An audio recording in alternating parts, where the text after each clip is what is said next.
انہی باطل عقائد کو دیکھ کر ان کفریہ اور شرکیہ عقائد کو جب علماء نے دیکھا اور پرکھا تو اس پر بالاتفاق کفر کا فتویٰ لگایا کہ یہ ریاض احمد، علماء نے یہ فتویٰ لگایا ہے، تمام علماء کا اس پر اتفاق ہے کہ ریاض احمد جس کو گوہر شاہی کہا جاتا ہے وہ بالاتفاق کافر ہے اور اس کے ماننے والے بھی جو ان کے عقائد کو مانتے ہیں وہ بھی کافر ہے۔ اس کا جو پرچار کر رہا ہے یونس الگوہر، وہ ٹکلا بڑا تھوپڑے والا، وہ شخص بھی، اس سے بھی آپ باخبر رہیے۔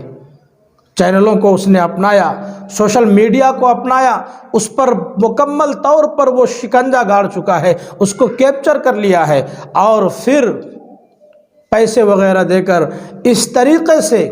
ہر جگہ وہ پھیل رہا ہے، ہر جگہ اس نے اپنا زہر پھیلا رکھا ہے اور تقریباً سوشل میڈیا کے ہر پلیٹ فارم کو اس نے اپنا لیا ہے اور یہ زہر ڈال رہا ہے۔ اب ظاہر سی بات ہے کہ سوشل میڈیا یعنی یوٹیوب یا کوئی بھی ایپ ہو، آپ جب اس پر خرچ کریں گے، آپ جب اس کا پارٹنر بن جائیں گے، جب آپ اس کے حصے دار بن جائیں گے اور آپ اس میں مال لگائیں گے، پیسہ دیں گے، خرچ کریں گے، آپ اس میں کچھ انویسٹ کریں گے تو آپ کے ویڈیو کو پھیلائے گا، امپریشن کو بڑھا کر کے ہر آدمی تک اس ویڈیو کو پہنچانے کی کوشش کرے گا۔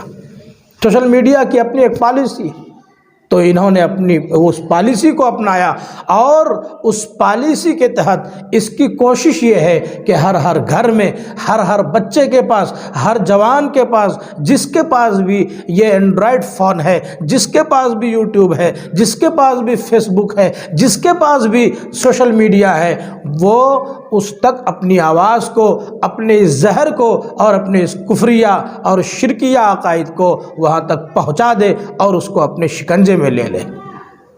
یہ وقت کا سب سے بڑا شیطان ہے، اس کو پہچانیے۔ اگر نہیں پہچانے تو یقین مانیے کہ آپ کافر اور مشرک بن چکے ہوں گے اور آپ کو معلوم بھی نہیں ہوگا۔